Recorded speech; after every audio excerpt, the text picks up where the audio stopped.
আলহামদুলিল্লাহ। এখন কি তাবারক হলে হবে না ওয়াজও লাগবে? লাগবে।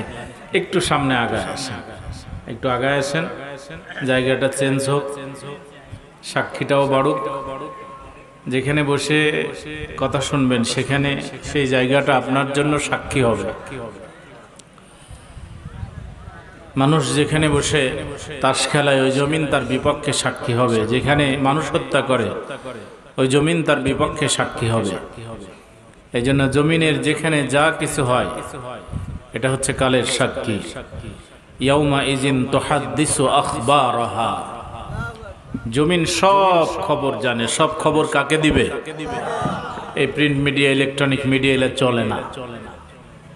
এই পুলিশের খবর, এরপরে ওই আইনি লড়াই, এরপর বিচারকের সাক্ষী, অমুক তমুক, এগুলো ভুয়া। এরা টাকা পয়সা দিয়ে বিড়ি খায়, চা খায়, হ্যাঁ, এগুলো নিয়ে সাক্ষী দেয়। এই জন্য এদের সাক্ষী আল্লাহ নিবেন না, জমিনের সাক্ষী নিবেন। ইয়াউমা ইজিন তুহাদ্দিসু আখবারাহা। সব খবর বলে দেবে কোথায় কি হয়েছে। শুধু তাই নাই, ভোট দিতে কয়টা সিল মারছি, যে হাত দিয়ে সিল মারছেন সেই হাত কাকে বলবে? বদলগাছি তো ভোট চুরি করে না, তাই না? এদিকের মানুষ ভালো।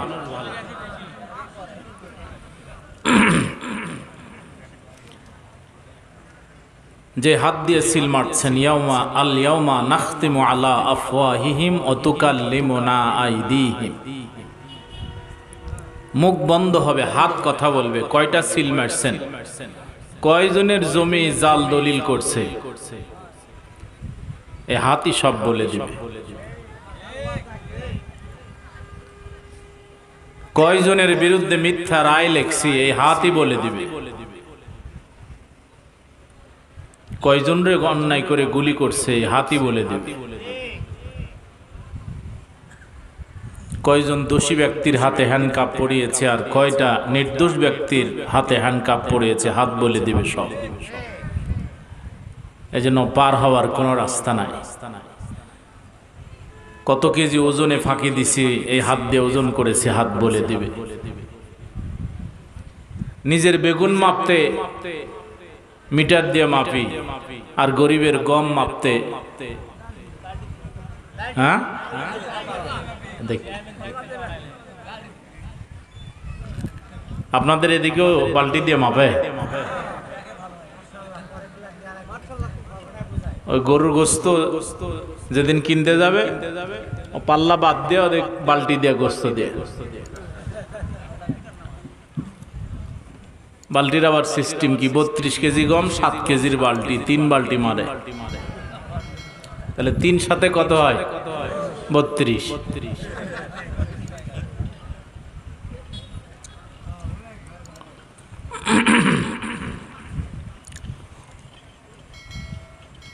তো এই জন্য সাক্ষী আমাদের পক্ষে করুন।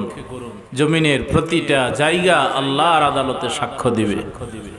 আল্লাহ তাআলা এমন কাজ করা যাতে করে জমিন আমাদের বিপক্ষে সাক্ষী না দেয়। এই কোরআনের সাথে যে আচরণ করছে, কোরআন আমাদের পক্ষে আবার বিপক্ষে সাক্ষী দিবে। হুজ্জাতুল লাকা আও আলাইকা। আল্লাহর নবী বলছেন এটা তোমার পক্ষে দলিল। দলিল যার, জমি তার, বলি না? এই জন্য কোরআন পক্ষে দলিল যার, জান্নাত তার। এই কোরআন বিপক্ষে দলিল যার, জাহান্নাম তার। এখন কোনো পীর সাহেবও ঠেকাতে পারবে না, কোনো নবীও আসবে না। ওমা আলাহুম মিন নাসিরিন। এদের কোনো সাহায্যকারী নাই। তাহলে এই কোরআন পক্ষে না বিপক্ষে থাকবে, সেই চিন্তাটা আমাদেরই করতে হবে। এই হাফেজিয়া মাদ্রাসায় কত মাহফিলে গেলাম, কোরআন আমাদের পক্ষে যে সাক্ষী দিবে না বিপক্ষে দিবে সেই কথা বলছি। 50 বছর পার হলো স্বাধীনতার। অনেক শিক্ষা প্রতিষ্ঠান, সরকারি, আধা সরকারি, জাতীয়করণ, সরকারিকরণ, অনেক কিছু হয়েছে। আজ পর্যন্ত একটা হাফিজিয়া মাদ্রাসা সরকারিকরণ হয়নি। তার মানে এতদিন যত সরকার আসছে সবাই খালি কোরআন ভালোই বেঁচে গেছে। ভালোবাসার ঠেলায় কোরআনের মাদ্রাসা যারা পড়বে এরা ভিক্ষা করে পড়বে, মানুষের বাড়িতে চায় চায়। এই তো কোরআনের ভালোবাসা। আর আচরণ দেখে মনে হবে যে এর থেকে আর কোরআনের ভালোবাসা নাই, খালি সুমা দিয়ে ভালোবাসা প্রকাশ করবে। বিবাহ করে খালি আই লাভ ইউ বললেই তো চলে না,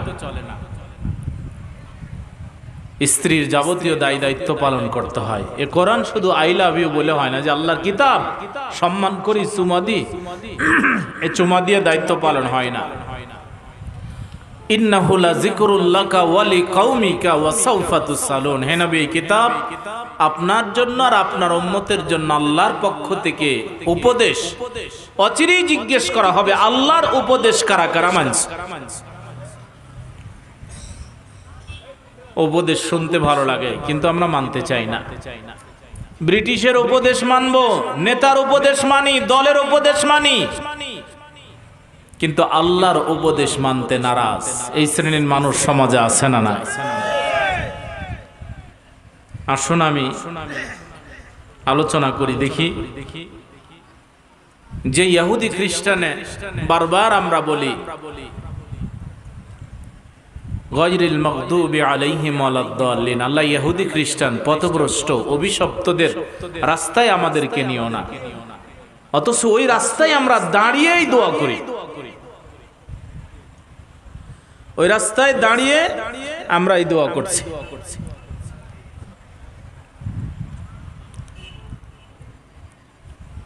আমি জিজ্ঞেস করলাম এক ভাইকে যে কি আলোচনা করেছিলাম গতবার, তো বলছে সম্ভবত নেতা কেমন হবে ওইটা আলোচনা করেছিলাম। তো খুব সম্ভব সূরা নিসার 58 নম্বর আয়াত থেকে আলোচনা করেছিলাম। আল্লাহ বলছেন ইহুদি খ্রিস্টানদের স্বভাব ছিল তারা রাষ্ট্রের বড় বড় চেয়ারে, ধর্মীয় বড় বড় চেয়ারে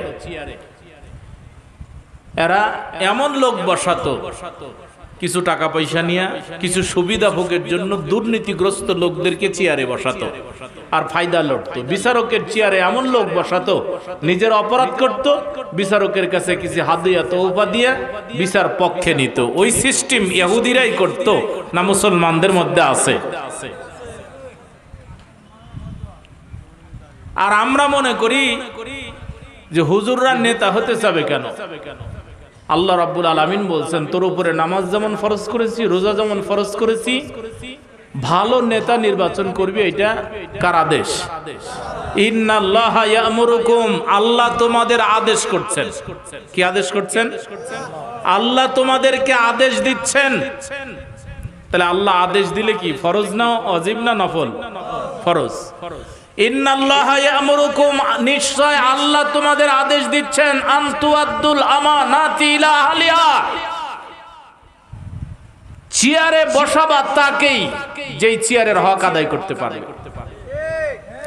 নেতৃত্ব তারে দিবা যে নেতৃত্বের দায়িত্বই বোঝা যে বহন করতে পারবে। তাহলে আল্লাহ আদেশ করেছেন সৎ লোককে চেয়ারে বসাতে। এটা ইবাদত নয়, এটা ফরজ নয়। ইহুদিরা বসাতো, ওই তারি খায়, মদ খায়, গাঁজা খায়, আমাদের মতো ইয়াবা, ইয়া চাচা মামা সব খায়, নামাজ নাই, রোজা নাই, আল্লাহ নাই, রসুল নাই, এমন লোককে চেয়ারে বসাতো। আল্লাহ বলছেন ইহুদিদের মতো আচরণ যেন আবার তোমরা করো না। আমার কাঙ্ক্ষিত লোককে বসাতে প্রয়োজনে 14 সিল মারবো, গোটা বই মারবো। এই চিন্তা চেতনার লোক সমাজে এখনো আছে না? না। আল্লাহ হেফাজত করুন। পড়ো না আমি।